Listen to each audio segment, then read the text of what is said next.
Hello again, everyone. We are going to get started now. Again, I would like to welcome you to today's webinar. This is the third session or third installment in a webinar series that NASDAQ is co-hosting with our partners at the Center for Quality Improvement and Innovation. We have a really exciting final webinar planned for you all today. You will be hearing from Kevin Garrett, as you have heard from him over the last few webinars, to provide an overview on the topics that we will be discussing in this third session momentarily. Following Kevin, you'll be hearing from Katie Herding, who serves as the Ryan White Quality Coordinator in Iowa, and she will be sharing with us a bit about Iowa's quality program. And finally, you will be hearing from Paula Verdi, who serves as the Director of the HIV Provision of Care and Special Populations Unit in Rhode Island's Health Department. Paul also serves as a Medicaid Administrator in his role, and is what some of us would affectionately refer to as the Part B Program Director. And so I am, without further ado, I'm going to really quickly just cover some housekeeping items, because I'm remembering that this is our first time in the series using the GoToWebinar platform. So very quickly, you will notice that your lines are all muted, and they will remain so throughout the course of this webinar. We encourage you to use the chat box feature, which you will see on the right side of your screen on that panel. It is the very bottom option or function. Right above that, you will also see the questions feature. We encourage you to use that when you have a specific question. Otherwise, we would ask that you use the chat box feature. And the last thing that I want to mention is that the webinar is currently being recorded and will be made available following this webinar. I want to apologize for the delay on sharing with you all the recording from session 2. I promise that we have not forgotten it. We've just run into some technical difficulties, and we're working through that, but we should have that up by the end of this week. That is all, and now I will hand it over to you, Kevin. Thank you all. Thanks, Mahalit. Hi, everybody. Thanks for joining today. Sorry about that. I lose my voice somewhere around 3 o'clock every day. What I'd like to do first is go over where we've been in the first 2 webinars in this series. We talked a little bit about the components of a robust quality management program. We talked about Policy Clarification Notice 1502 and its relationship to your ADAP programs and your Part B programs. We went over the ADAP measures in the second webinar. We talked about displaying your data so that you can address a wide audience and help them understand how you're improving and where your data is. We also talked about some tools to examine and do a deeper dive into your data. That will help you with analysis and understanding how to program. So now what we want to do with all those kind of tools behind us is talk about, and you can go to the next slide and then the next one after that. Thank you. We want to talk about the model for improvement.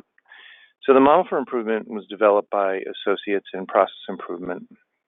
It was built on the work of W. Edwards Deming and Walter Schuhart and Dr. Duran also. It's kind of a simple model. They never designed it to be all that complex. If any of you are familiar with Dr. Deming's work, it was really in the manufacturing sector, and some of it is complex. This was really meant to address kind of day-to-day problems.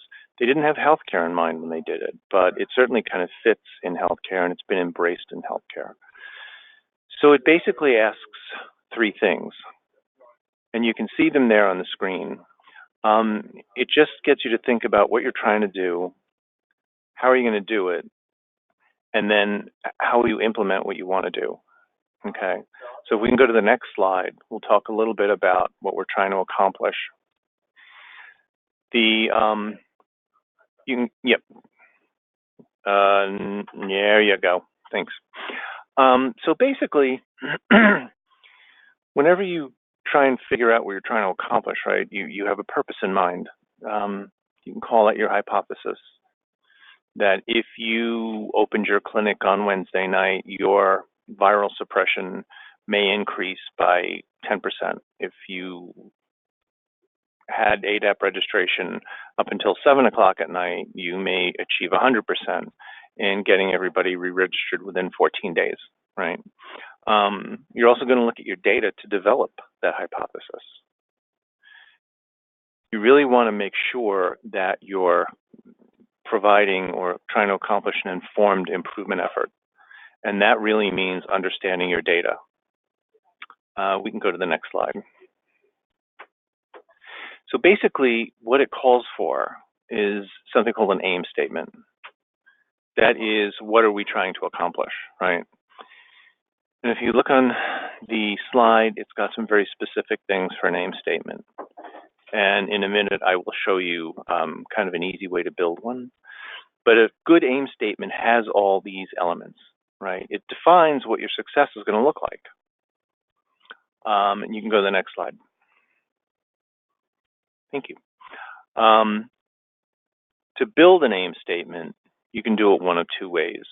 To me, and this is just my opinion, easy way is to use a template like you see there. It gives you all the elements that you just have to kind of plug in, all right? And you can see the example on the bottom. Read through that for a second. You can see how it basically outlines everything you want to do and what your end goal is. And that's really what you want your M statement to be, because that's going to keep you focused throughout the whole model for improvement cycle and also through your Pdsa cycle. It's very easy, if you have a weak aim statement, to get off topic, all right? And the one thing I'll warn you about is we talk through all these different things. It is too easy sometimes to lose focus and go off tangentially. So you really need to have things like this to help you stay on task. Could we go to the next slide?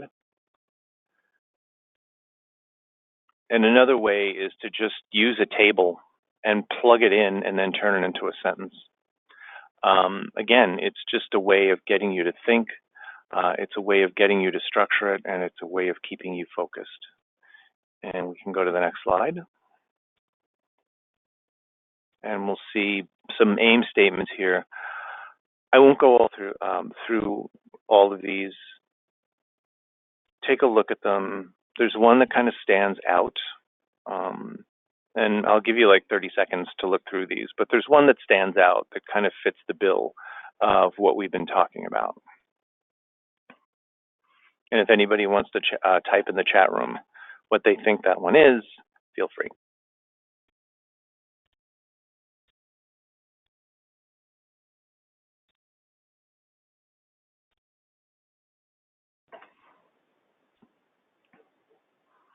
I'll give you a hint, it's the third one. It's got a lot of the elements. The last one is pretty good too. It has a lot of the elements that we talked about. And with something like that, you always know what you're working towards. Okay, we can go to the next slide. So I think sometimes it's important to ask why we're doing this, not the least of which it's required, because PCN 1502 applies to all Part B programs, including the ADAP component. So HAB is expecting that this be done. But I think more importantly, I think we have that commitment to our consumers to improve and to better our work for them. One thing that's important is documentation. It's really very key for keeping the momentum of this. As I'm sure I'm not telling anybody anything new, but there's a lot of turnover in our field. And bottom line is that if you don't document your work, somebody new coming in is going to have a hard time trying to pick up where others may have left off. Imagine how, excuse me, hiring a new quality manager and not having documentation for that person to go back and look at and read a quality management plan. You're basically setting somebody up for failure, and you're setting the organization up for failure. So documentation is vital in doing this, especially when we start talking about structured, focused improvement efforts. You want to be able to reflect back on why things worked or why they didn't work. And I'll talk a little bit more about when we fail and how important that is. So if we can go to the next slide.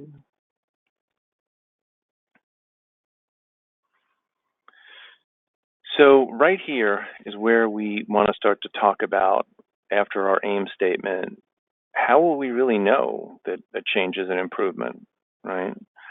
It kind of assumes that you're going to have to measure things.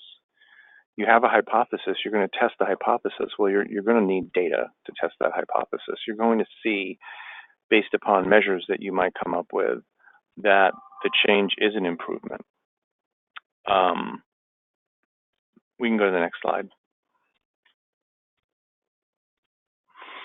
You really start to understand the components of a problem.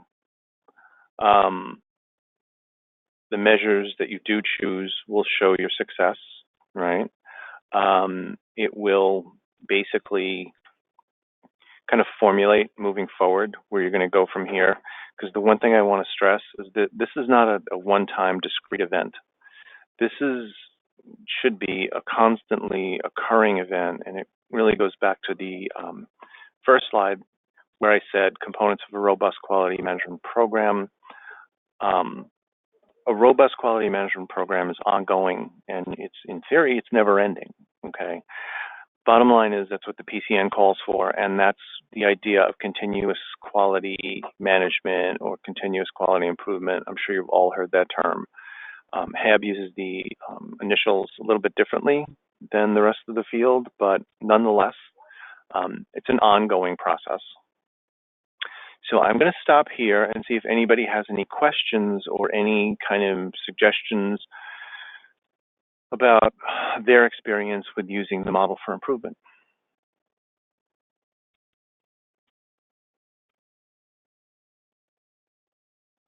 And Mahala, do you know, as a panelist, can I see the chat room? Yes, Kevin, you should be able to see the chat room, likely not the questions function. So if folks would like, you can use either function. If you submit your question via the questions function, that I will read them aloud so that Kevin can respond. And if you put it in the chat box, everyone should be able to see the question. Great. So I'll just wait another minute.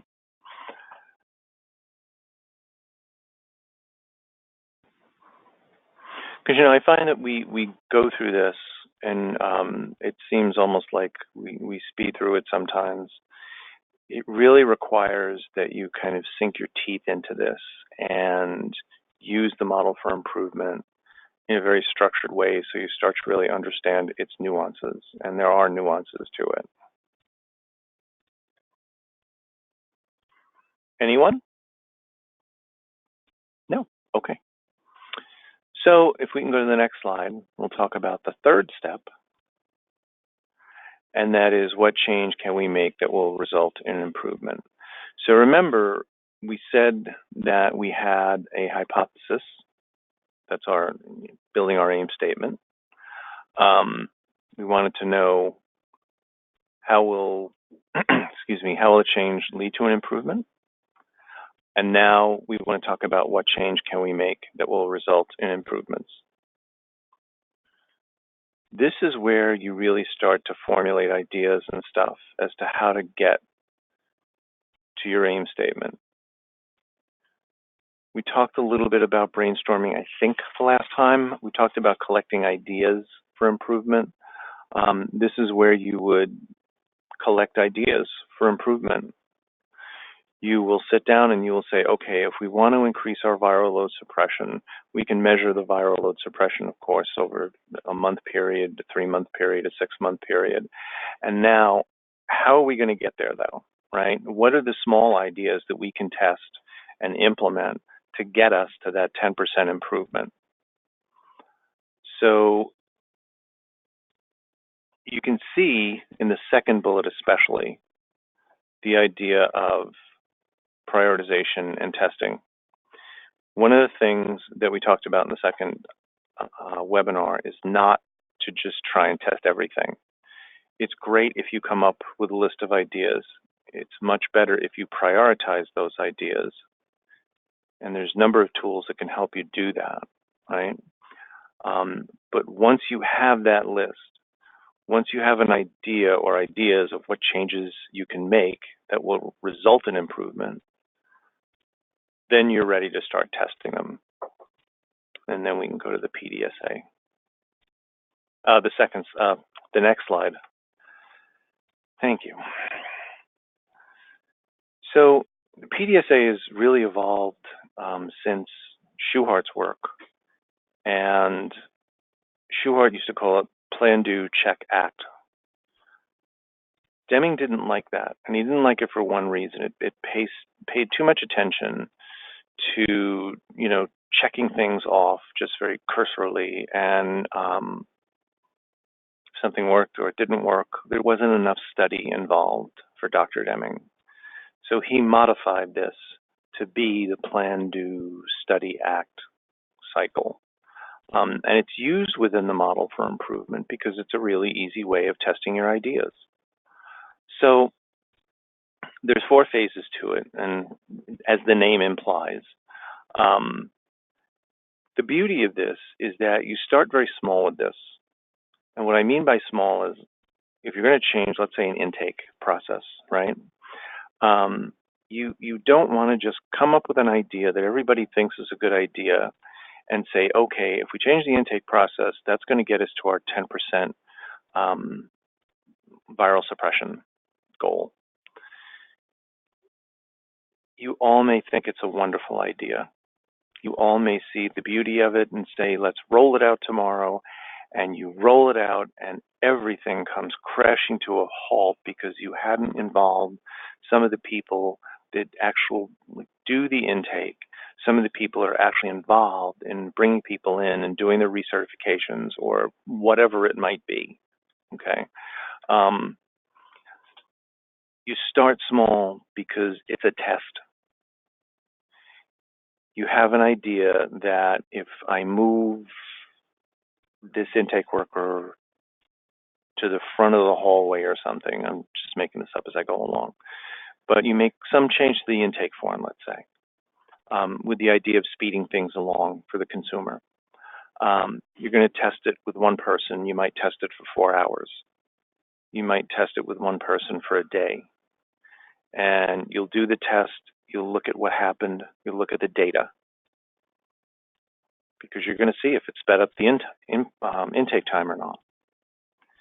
So then, if everything's good, you'll say, okay, let's do this for 2 days now and see if it speeds up the intake the way it did with the 1-day test. Maybe it does, maybe it doesn't. So it's that kind of thinking that goes into this. The planning phase is the most important. You really will think through, and we'll show you the diagram in a minute, but you'll really think through it and see exactly what you want to do, how it's going to operate, and how to measure your success. We can go to the next slide.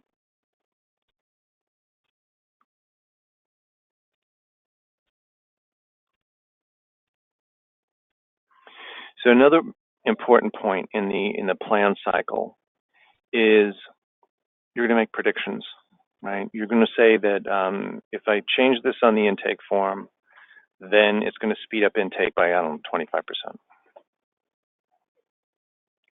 So what you'll then be doing is kind of looking at that and seeing if it did. We can actually go to the do slide, which is 2 more slides. There you go. Thank you. So you're in this testing phase, right? And you're let's say you're at the one person on one day. And one of your measures is going to be that, how long was the intake time for this particular set of people that came through the door in that one particular time. You're going to collect the data. And there's many, many different ways to collect the data. Somebody could just sit there and say, patient X, 15 minutes, patient Y, 17 minutes, patient Z, 14 minutes. And you look at it, you'll get all your data together. You may want to start to go to the next phase right away. You may decide that you want to get another day's worth of data. Okay, that really depends on what you're trying to accomplish. And that's kind of the art to this, that you have to decide what you want your first test to be. You do want to start small, but small means different things to different people. If you think you can collect enough data after you've changed one thing on an intake form and have one person test it for one day or a half a day, that's okay. If you think you want to test it with one person for maybe 2 days, that's okay too. The idea of this is to really make sure that the idea works through each successive cycle. But there's also a rapidity to it. This is not meant to go on for 6 months. It's really meant to go on for maybe a month, depending upon the frequency of your tests, until you're sure that this idea is going to work and it's not going to bring your clinic to its knees. So I'm going to stop at the plan and the do phase and see if anybody has any questions. And you can type them in the chat room.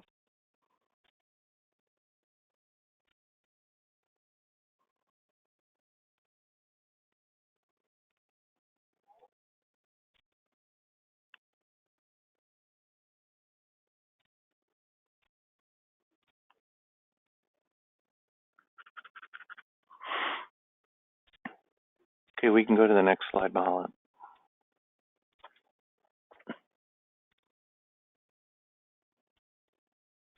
Thank you. Okay, so in our theoretical test, you've now done, let's say you've done one intake person for 2 days. You're going to look at your data. You're going to look at what time you're going to look at the times it took for consumers to see a provider, let's say, or to just go through the intake process, whatever you're measuring. You can use whatever QI tools are applicable for the kind of test you're doing. Does it mean that you have to use tools? No, but you should do some sort of analysis of the data. What you're really going for is, did the data match your predictions? So remember, the prediction was that if I change this one field on the intake form, it's going to reduce the amount of time the patient has to wait, or it's going to increase the efficiency of the intake process. Okay?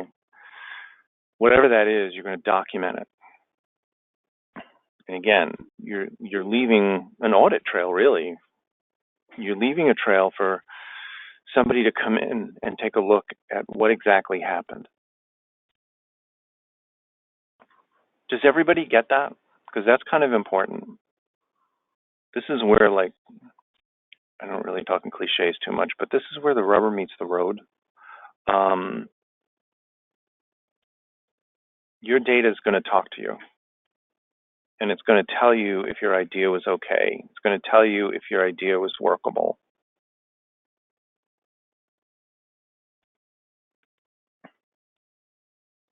Okay, if no questions, we can move to the next slide. Thanks. So you've done your analysis, right? You've looked at it, you've compared it to your prediction. Maybe your hypothesis that you started out with is not workable. Maybe after 3 or 4 tests, you really find that out, okay? Maybe after your first test, you want to tweak something. You want to tweak your prediction. That's okay. That's what this ACT cycle is for. You're constantly thinking and rethinking what you're doing, and you're constantly adjusting what you're doing based upon your observations in the do cycle.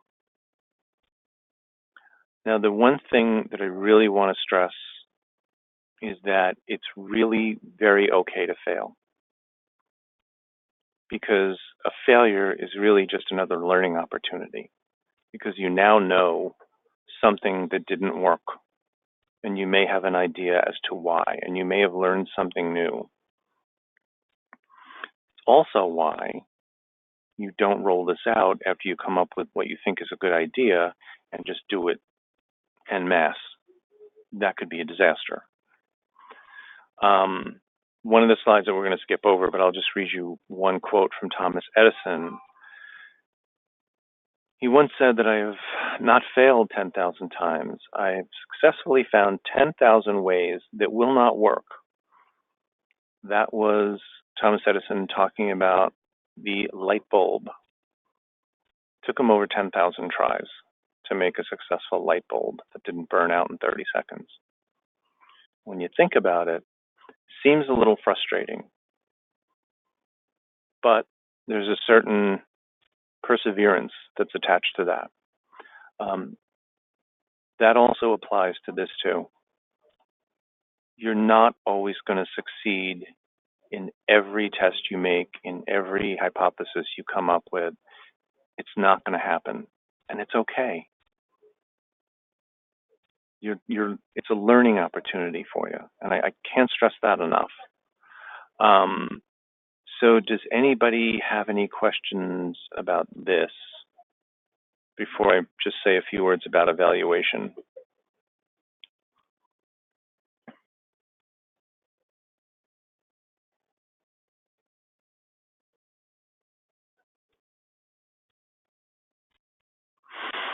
Okay, Mahat, could you skip a couple of slides to the evaluation slide? I think it's the last one, actually.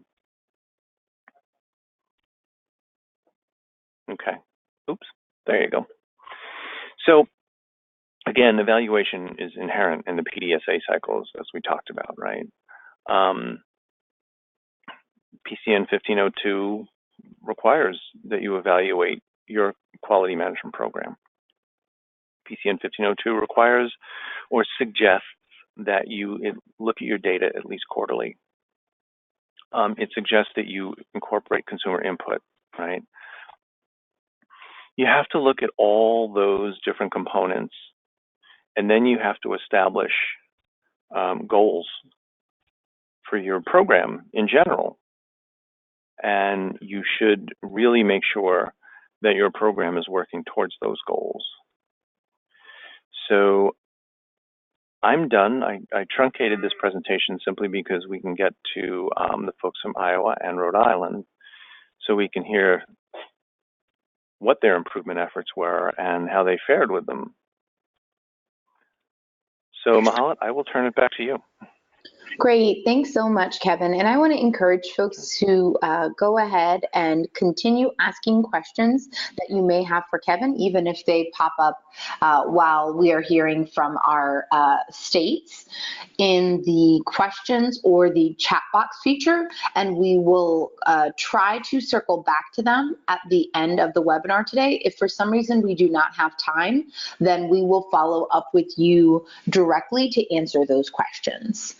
So without further ado, I will go ahead and introduce our first speaker, Katie Herding from Iowa's program. And as I mentioned earlier, Katie is the quality coordinator for the Ryan White program. Katie, I will go ahead and hand it over to you. Great, thank you so much. Hi, everyone. Thank you, Mahala and Kevin, for having me speak today. I'm just going to take maybe 10 minutes or so and share with you what Iowa's doing with our CQM program in terms of ADAP. But to kind of give you some context for that, I want to share with you a little background information on the history of our QM program and our current infrastructure for it. So prior to 2014, we had a super informal QM program. We had a draft QM plan. Activities really happened informally. We didn't have any dedicated staff. And then my position was created in 2014, and it was identified as a need on a HRSA site visit. So that really pushed it forward in our state system to get a state position for it. So I came on board in March of 2014, and we had our first statewide CQM team meeting in September of 2014, and that team continues to meet quarterly. And then we just had our last HRSA site visit in July of 2017, I believe. And then we made some modifications to our program based off their feedback and PCN 1502. So our infrastructure for the program is probably set up a lot like most of yours. So we have a QM plan that we review and update annually. We have some dedicated leadership, myself and our Part B program manager. The chief of our bureau participates on the team and in the program, and we have a bureau data program manager who's involved as well. Like I said, we have a CQM team. Our ADAP coordinator is involved on that team, as well as some prevention folks. We also have other representatives from our bureau staff. We have Part B subrecipients, Part C recipients are represented on it. We have some statewide data quality staff in Iowa who come and participate on that team, and then some clinical staff like nurses, and then a couple other folks. In terms of performance management, we have some data infrastructure that I wanted to share. We have a networked careware environment. So in Iowa, we only have Ryan White Part B and C. Part B houses all of the careware data, though, for both of those programs through data sharing agreements. So we have a centralized server that we house all the data, so it's super convenient. We also are importing viral load and CD4 cell count results biweekly into careware from EHARS. We're importing our ADAP medication fills from our centralized pharmacy. And then 3 of our subrecipients who are Part C clinics are importing EMR clinical information into careware. And all of that information is really helping us with our performance measures or our indicators, which we have a wide variety of. For this webinar, I'll just focus on the ones that are specific to ADAP. So we look at the ADAP recertification measure for our ADAP clients. And then we're also looking at viral suppression of those clients as well. And then we compare their viral suppression to the Part B program average and the statewide average, and then we try and see what's going on there. We do a disparity evaluation too with our performance measures. So we're looking at the ADAP program as a whole. We're looking at it with our medication, like our full pay medication assistance program through ADAP. We're also looking at it at our insurance assistance clients who we're paying premiums and copays for, and then looking at it in a variety of demographic and socioeconomic statuses as well. Also by subrecipient too. And then as far as quality improvement, we've had some targeted quality improvement efforts for ADAP in the past, and moving forward, we will have some more. Right now, in the structure of our contracts with our subrecipients, we're required to have a performance measure for them. So they receive an incentive, a monetary incentive if they reach their performance measure or achieve it. So this year's performance measure is to participate in a quality improvement event that I facilitate for them.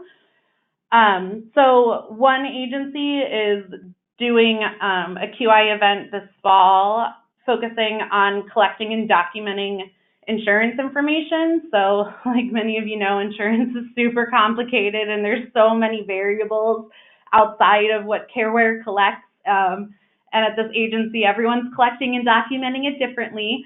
So we're going to look at that variation and figure out how to standardize it so that our insurance specialists at that agency can have access to real-time, up-to-date information in one place for their clients so she can best assist them.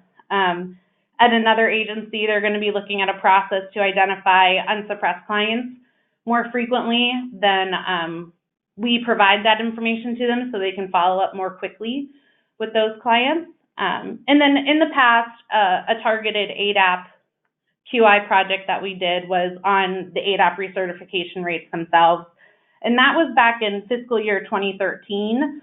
And our average recertification rate at that time was 73%. And we identified it as a need for us to improve that. So we used the contract performance measure again as kind of our carrot for them to improve that measure, and worked with each agency individually to provide some targeted technical assistance. And by the end of that year, they were at a 96% recertification rate. And to this day, they're still averaging about a 90% recertification rate, which is our goal. So for all of our QI events that we're going to be doing this year, I have a charter that I have each group fill out. It documents their problem statement. It talks about their aim, which Kevin talked about today. Something new that I learned about last year was an experiential aim. Quality improvement is kind of new to some of our subrecipients. So I also want them to have a good experience with it. So we talk about what type of experience they want to have during their event and document that. We talk about the goals of their event, their performance measures, so we know whether change has occurred or not based off of whatever solutions they identify in their event. And then there's some places for follow-up. So after the event and after they've implemented some changes, we can revisit the charter and look at the post-event summary and talk about what tools they used and what changes they made, and what the data is saying, if a change has made an improvement or not. And then I'm doing some check-ins with them at specified times. Was there anything else, Mahalet, that you wanted me to chat about? No, Katie, I think that was perfect. I would just encourage folks, if you have any specific questions for Katie, to also enter that into the questions or chat box feature. I'm not seeing any questions or comments on there so far, so I just encourage you all to use that feature since we do not have audio available on the GoToWebinar platform. But thank you very much, Katie. I will circle back to you if there are any more questions. All right, I will go ahead then and hand it over to you, Paul, at Rhode Island. Can you hear us and speak okay still? I can. Can you hear me? Perfect.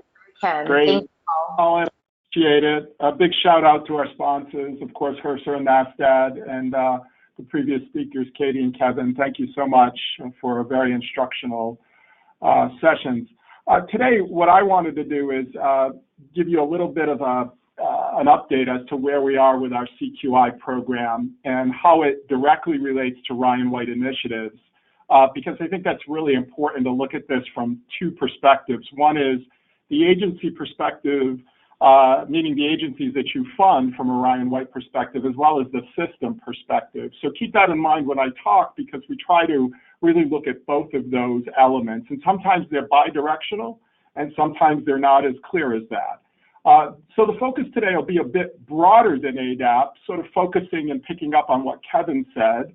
And but we all know that if you frame a good quality management and improvement program, it's directly relevant to ADAP. And I'll explore some stakeholders, some challenges, and some lessons learned from our Ryan White program. And we'll explore a little bit more about how our CQI dovetails with the HRSA requirements. You've heard about 3 focal points of CQI, or some people interchange the word CQI with quality management. I think there's distinctions. I won't go into all of those today, but to me, CQI is the process that ultimately allows you to target certain goals and objectives, and then you yield outcomes. So the Pdsa that Kevin mentioned is an important tool if you feel comfortable using that in achieving this. However, today I'm going to focus a little bit on process, and really waking up every morning and doing your best will allow you to hit those targets and yield really great outcomes. So 3 focal points of CQI that I often talk about that are well documented are how are you structured? The infrastructure is really important to this, and Katie alluded to the fact on how she's organized, and we'll speak about that really briefly. Performance measurement, of course, is important, particularly as it relates to the Pdsa concept, and then the notion of quality improvement. And those are the things that, you know, they're not like mosquitoes. Excuse me, but I'll just say it this way. If they bite you on the ass, you don't always know that they're there until you really look at them closely and begin to study what it is that evoked the change. And you have to put these things all together because, you know, it's nice to talk about QI, but QI isn't always evident unless you really do study it. So I think at the end of the day, we're always focusing here in Rhode Island around what's the best infrastructure development. So I'll start with that, and I'll really be brief with that. But we do have a QMC, or a Quality Management Committee, and it's about as broad as what Katie described in Iowa. But it's really important that case managers are there for our program, particularly as it relates to Part B, because they're the ones on a quarterly basis, the ones that we fund, the agencies that we fund, they pull out the PMs and they review them on a quarterly basis. So really, if you attend our QMC meetings, it's all about the performance measures, but it's about the process, again, that CQI process that really does allow us to take a look at whether or not we're on target. So if we do this quarterly, it really fits well with the way the agencies need to plan for the PMs. What's really important here is the QMC is intimately involved in setting the pace for quality, and they're also at the table creating innovations. So we want them to be a part of this process. We don't want them to just be recipients of performance measures. It's really important that they be inclusive and forthright and are not afraid to say, hey, look, you know, I know the state put out there this quality performance measure. That really sucks, one case manager told us one day. And it's like, okay, they don't feel threatened. They feel safe. This is a good process. And you really want to keep it that way because you don't want them to feel threatened or misguided by the fact that, you know, you fund them.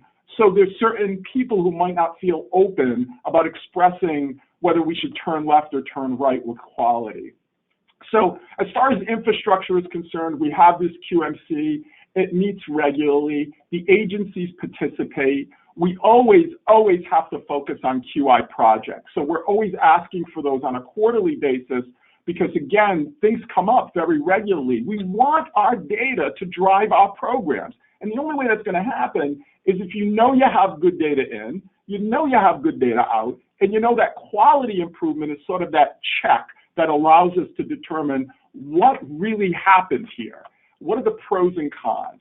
So training is a part about this, is an integral part of this. And I think that since we've been doing quality management for well over, in this organized fashion for well over 15 years, we've begun to understand the ups and the downs of what some of the really beneficial aspects are.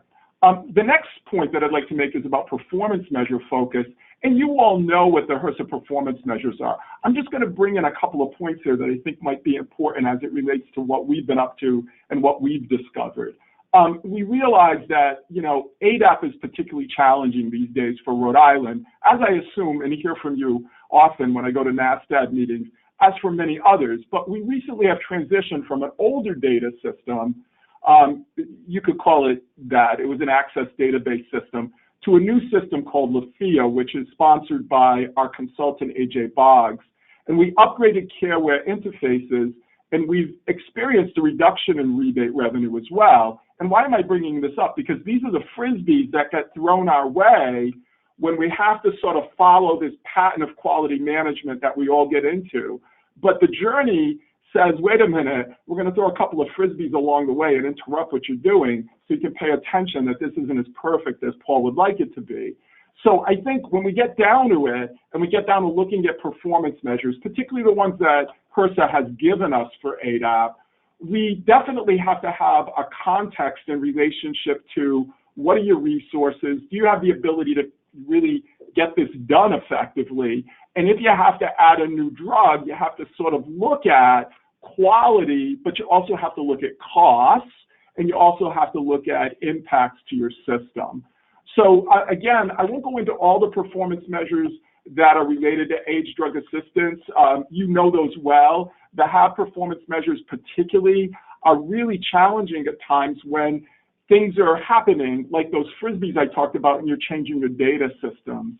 I think the other thing that's really important is, as we're piecing it together through the performance measures, we've got to understand that there are a lot of them, and HRSA allows us to select them, not all of them, for a reason. In Rhode Island, we decided to select all of them at the get-go, and we thought, oh my goodness gracious, this is overwhelming. And so we had to pull back a little bit and rescue ourselves from our own enthusiasm and really distinctly begin to find things that we thought were going to drive the programs that we funded. So that made all the difference in the world for us. It's like really taking a bite that you can chew rather than looking at everything and think, oh my goodness, my quality management program will improve if I pick everything HRSA gives me. That's really not true. And it's so not relevant sometimes because it can not only break your staff's back, it could also break your budget as well. So distinctly, one thing that I really wanted to get across today is that, you know, the old way of looking at quality was called quality assurance and control. It is the old way, and you notice that there might be some institutions that you fund under Ryan White that are still doing it the old way. They have, it's sort of picture a widget line and an inspector. Look, or, you know, I like to look at this from the, you ever see Lucy in the Chocolate Factory episode where, you know, the production line is just going crazy and she decides, oh my goodness, I can't keep up, I'm just going to eat them. You know, the bottom line is that old school quality assurance really allowed us to sort of point fingers at people and blame them. The new continuous quality improvement really puts us on a path of improvement, a process of improvement. And again, if we're just going to focus on target and outcome, it's not a good quality program. And so the final thing is really looking at continuous quality improvement and what it means to your state. Believe it or not, it's going to be different in Iowa, to Rhode Island, to Connecticut, to Massachusetts, to California. It's all going to be very different. And that's the wonderful part about continuous quality improvement. It allows you the opportunity to really align it with the customized service categories that you have, select things that, again, are bite-sized and chewable, and allow you to really make a difference. One of the most spectacular things we noticed as far as a QI project that we did, and I'll be brief, is to select viral suppression, of course. And if I go back 4 years, it was about 81%, and we said we got to change that. Today it's 97%, and we've seen an incremental increase in viral load suppression among our providers. How did that happen? How was a quality improvement model implemented? And what did we do to really approach that so all our state agency partners could target things? Well, recently, we've accumulated some really good data translation or analytics through our Power BI tools that are sort of in the back of the stage of all these things going on. Katie alluded to a lot of databases that she integrates from a transferability and an interoperability perspective. So I don't know about you guys, but we have a lot of databases. We're the smallest state around, and we've got numerous databases. In order for this to work, in order for quality improvement to work, you've got to be able to translate, to manage, to have agencies talk to each other in terms of data interoperability and transferability. That's when your project really begins to take off, I think, because then the analytics can kick in, and it takes metric development into a whole new phase when you have something like Power BI. So let me give you one quick example before I close. When we recently looked at 97% viral suppression, everybody's going, hooray, all right, this is great, this is awesome. However, I said, wait a minute, let's try to figure out what the 3% looks like that aren't virally suppressed. So our Power BI tools capped into about 10 databases, and we realized when we clicked on that particular subset of 3%, we found something that we wouldn't have recognized, and that was they were all women, and all of them had actually checked off a box that said domestic violence was one of the things that was keeping them from being virally suppressed. And it turned into a very assertive case management project whereby we were able to reach out to all of these women and try to work with them, because not only were they dropping out of care, there was an event in their lives that was causing them, obviously, to maintain their their viral suppression. So we're working on that now, but these are the kinds of things that Power BI, sophisticated analytics can do for your program. And I think that's just a case study in relationship to what we did and how we did it. And I hope that it helps folks. And again, we only have 10 minutes. Happy to answer any questions that you might have. And we'll make these slides available to all of you. Thank you so much. Thank you, Paul, and appreciate the reminder that, you know, at times when we are in these processes of analyzing data, you know, it's a few steps removed from the client. So just that reminder that the work that you all are doing in quality is really powerful and tells us a story about our clients that, you know, we have the ability to then act on and address. I think that's great. And thank you again for your comments. I wanted to see if Kevin, you had any follow-up questions, as well as Amanda on our end for Iowa or Rhode Island. In the meantime, I encourage you all online to put in your questions, submit your questions via the questions feature or the chat box feature. I've not received any so far, so a last call for questions, and then Amanda or Kevin, any questions for our presenters from you? No, I'm good.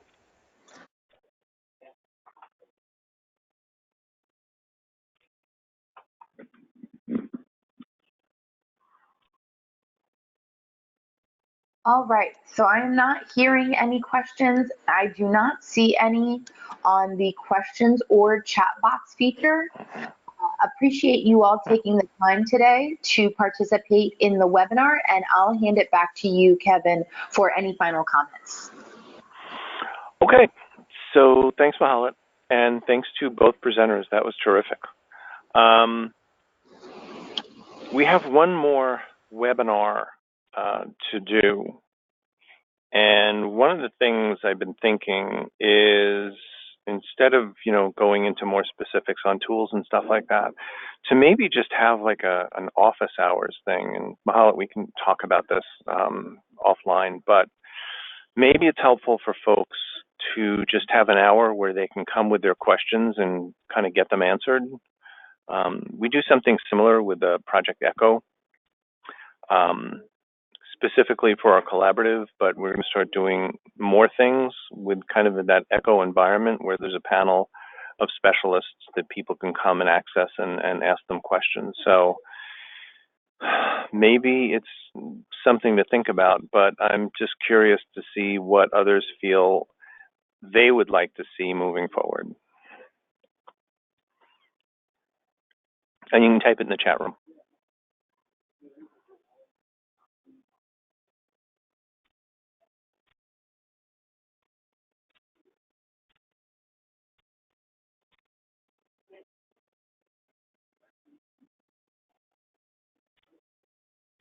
I am not seeing anything, Kevin, but I did want to point out there might be an issue with the chat box feature. I'm not sure. I just received an email question though, and the question is for Iowa. Iowa stated that they use incentives to get their subrecipients for achieving performance measures. Can you, Katie, explain how you all do that? What markers or indicators determine what measures need to be met to receive incentives? And is it agency-based or statewide? Katie, could you respond to that question? Sure. So this is something that the Iowa Department of Public Health puts in their contracts statewide. So we choose to do a contract incentive, and we pick the measure every year. So last year it was about tracking your case management services and careware, whether they were provided in an office setting or in a community-based setting. So we determine it as the program recipient.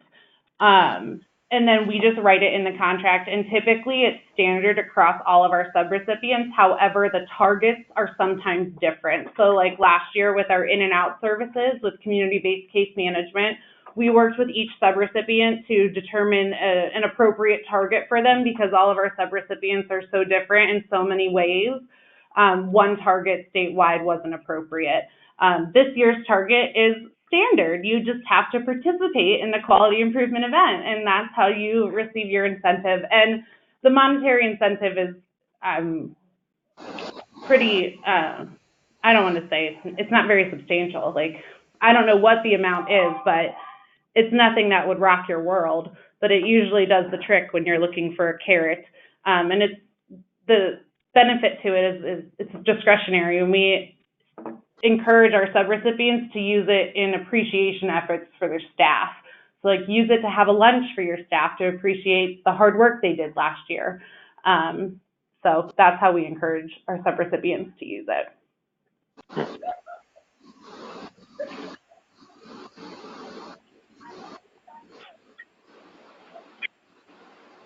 If you have more specific questions, our client services coordinators or our program manager would probably be able to more eloquently answer your question. Thank you so much, Katie. I appreciate that. And I just want to thank you all again. It is, we are actually 1 minute past the hour, so I want to be respectful of everyone's time. I want to thank all of our presenters again, Kevin from CQII, Paul from Rhode Island, and Katie from Iowa.